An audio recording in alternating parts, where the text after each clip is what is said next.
karena itu saya sangat senang sekali proses transisi kepemerintahan ini kita harapkan yang tinggal 12 hari berjalan dengan baik dan berjalan dengan mulus. Karena transisi kepemerintahan yang berjalan dengan baik dan mulus itu penting untuk menjaga optimisme kita semuanya. Untuk menjaga stabilitas, baik itu politik maupun ekonomi. Tetapi meskipun sekarang ini, kalau cerita mengenai optimisme itu, nggak ada yang tepuk tangan.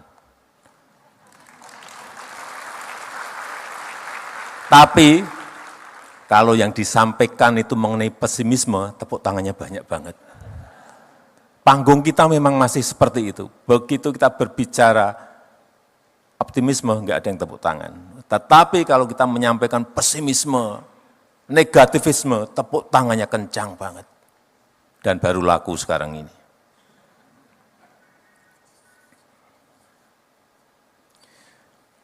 Karena kita tahu, sekarang kita telah masuk ke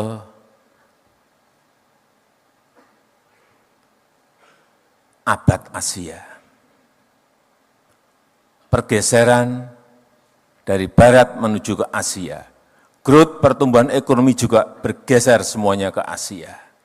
Dan diprediksi, diperkirakan di Asia nanti akan ada 3 kekuatan ekonomi baru. Superpower ekonomi,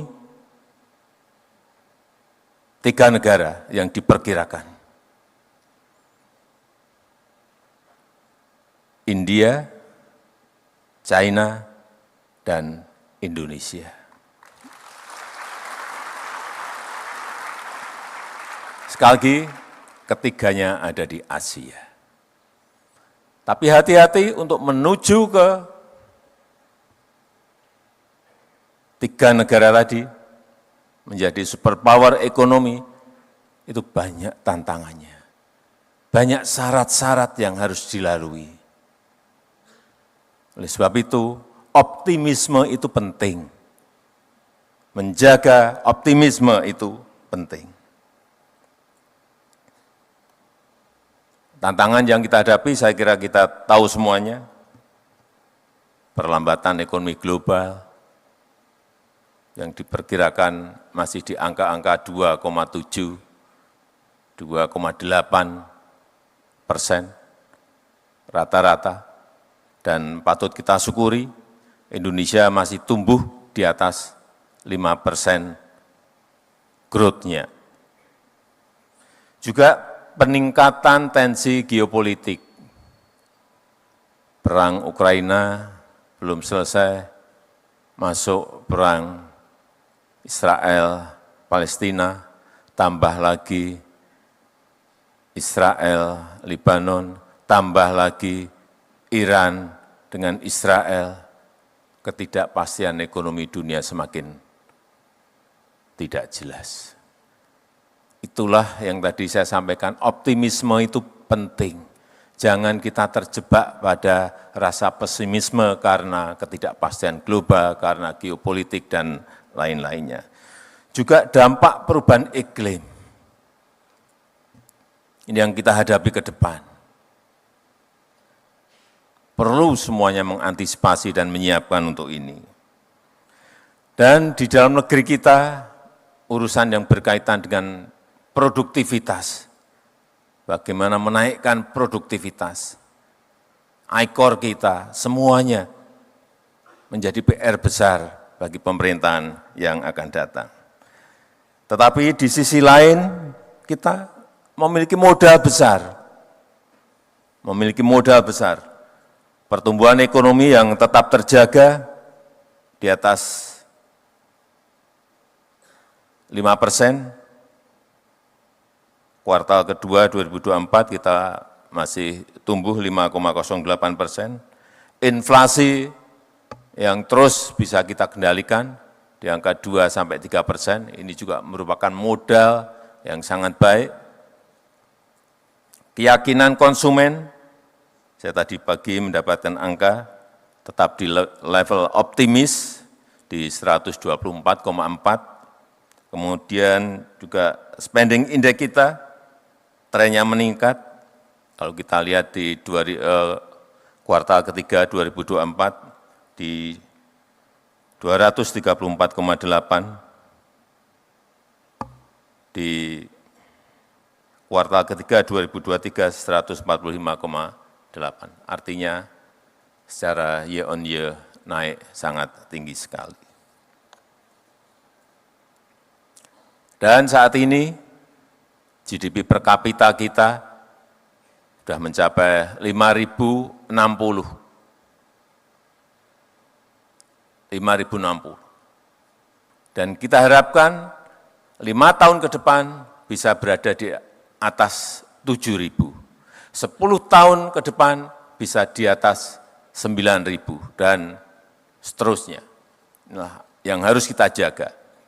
Asal pertumbuhan ekonomi kita bisa di atas 5% atau sesuai yang sering disampaikan oleh Pak Prabowo bisa mencapai target 8%, itulah yang akan mempercepat negara kita Indonesia bisa masuk menjadi negara maju.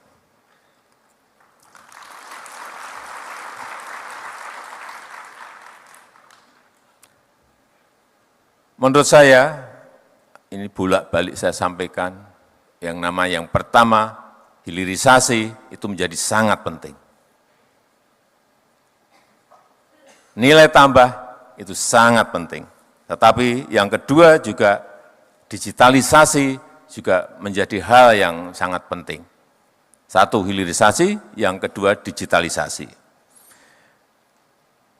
Digitalisasi yang namanya data center itu menjadi wajib, segera kita miliki. Yang kedua, data analitik yang akan bisa kita menganalisa angka-angka dan lain-lain secara cepat. Juga yang berkaitan dengan digital infrastructure. Infrastruktur digital, ini sangat penting sekali. Dan yang berkaitan dengan digital payment system. Ini namanya perbankan, saya kira sudah masuk ke sana semuanya. Saya ingin cerita lagi mengenai hilirisasi. Nikel saya sudah sering berbicara. Tapi perkembangan sampai saat ini saya senang karena dari nikel ore ke nikel pig iron, kemudian masuk ke nikel matte dan stainless steel itu sudah kejadian. Jadi sendok, panci, pipa, dan lain-lain.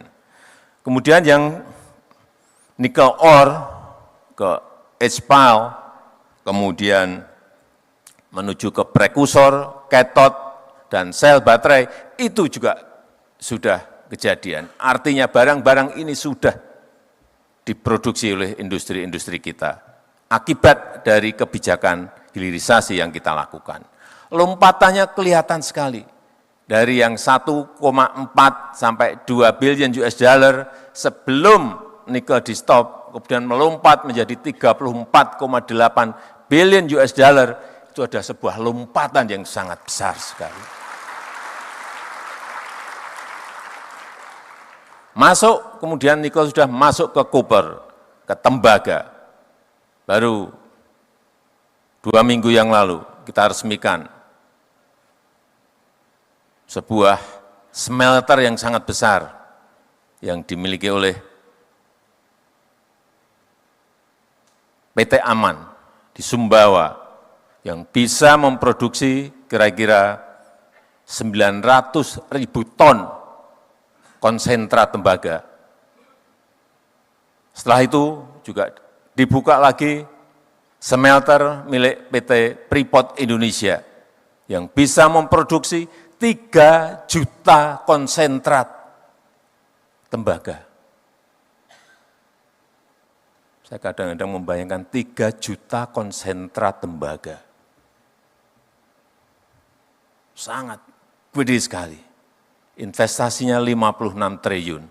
Yang tadi yang PT Aman 21 triliun rupiah. Semuanya sudah jadi barang ini. Tinggal nanti masuk lagi ke industri turunan, bisa menjadi copper foil, bisa menjadi kabel dan lain-lainnya. Itu babak kedua. Kalau ini nanti bisa direalisasikan, lompatan itu akan kelihatan sekali. Berapa nilai dari berapa ke berapa kelihatan sekali. Dan juga boksit, yang juga 2 minggu yang lalu kita buka miliknya MinID, BUMN kita di Mempawah, Kalimantan Barat. Satu-satu apa yang telah kita kerjakan itu selesai dan harus ditindaklanjuti oleh industri turunannya. Sehingga nanti sekali lagi nilai tambah itu akan kita dapatkan.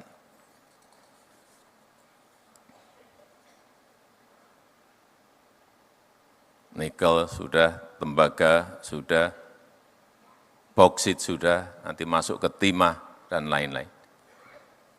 Dan yang saya senang nanti kalau PT Freeport ini berproduksi akan kelihatan setahun kita akan mendapatkan tembaganya berapa ton, emasnya berapa ton, menjadi kelihatan semuanya. Perkiraan kita setahun akan mendapatkan 50 sampai 60 ton emas.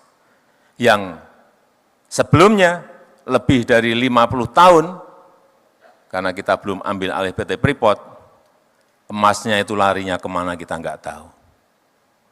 50 ton emas per tahun.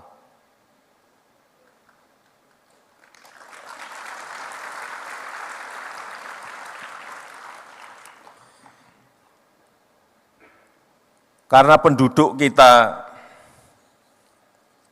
sangat besar, menurut saya hilirisasi yang berbau padat karya ini harus didorong. Baik yang berkaitan dengan pertanian, kelautan, pangan, semuanya harus didorong agar nilai tambah itu terjadi. Kopi jangan diekspor mentahan, raw material. Kakao jangan diekspor, raw material. Lada jangan diekspor raw material. Nilam jangan diekspor raw material. Kita punya kebun kopi itu 1,2 juta hektar. Kakao 1,4 juta hektar. Lada 172.000 hektar. Nilam masih sedikit 12.000 hektar. Tapi kalau ini dikembangkan, diremajakan, diperluas lagi, dan industrinya ada, baik itu untuk makanan, untuk kosmetik, untuk minuman, dan lain-lainnya. Nilai tambah itu akan terjadi dan memang harus dipaksakan. Jangan dibiarkan alami, tapi dipaksa. Berhenti ya, harus berhenti dengan segala risikonya. Dan yang paling besar, kekuatan kita nanti ke depan adalah di rumput laut, seaweed. Karena kita memiliki pantai pesisir sepanjang 80.000 lebih kilometer. Dan yang hidup di situ adalah rakyat kita, nelayan kita, yang memang harus di-empowering, harus diberdayakan. Kalau kita bisa masuk ke sini dengan rencana taktis yang baik, dengan strategi taktis yang baik, karena ini rumput laut bisa menjadi pupuk organik, bisa menjadi kosmetik, bisa menjadi makanan, dan terakhir bisa menjadi bioaftur. Ini akan memberikan dampak kepada rakyat sangat besar dan menaikkan nilai tambah kita, sehingga betul-betul nilai angka-angka yang ingin kita capai seperti tadi yang disampaikan betul-betul akan bisa kita peroleh. Dan negara kita Indonesia harus berani menempuh jalan kita sendiri. Kita harus berani menempuh jalan kita sendiri. Jangan mengikuti tren dunia yang kadang-kadang menggeret kita masuk ke kompetisi yang kita sulit karena kita punya core kompetensi sendiri. Kekuatan kita sendiri apa? Kalau kita fokus, komplit dengan rencana taktis, komplit dengan strategi taktis kita, saya meyakini tadi yang di depan saya sampaikan, abad Asia dan kita menjadi superpower itu betul-betul bisa kejadian. Saya rasa itu yang ingin saya sampaikan dan dengan mengucap Bismillahirrahmanirrahim pada pagi hari ini secara resmi saya buka BNI Investor Daily Summit 2024. Terima kasih. Wassalamualaikum warahmatullahi wabarakatuh. Mohon berkenan mendampingi Bapak Presiden kami undang untuk naik ke atas panggung kepada Menteri Keuangan, Menteri BUMN, Menteri Investasi, Kepala BKPM, Penjabat Gubernur DKI Jakarta, Executive Chairman B-Universe, dan Direktur Utama PT Bank Negara Indonesia Persero Tbk. Selanjutnya, mohon berkenan kepada Bapak Presiden untuk bersiap menekan kubus digital. Mohon izin Bapak Presiden, kita akan hitung mundur bersama-sama. 3, 2, 1.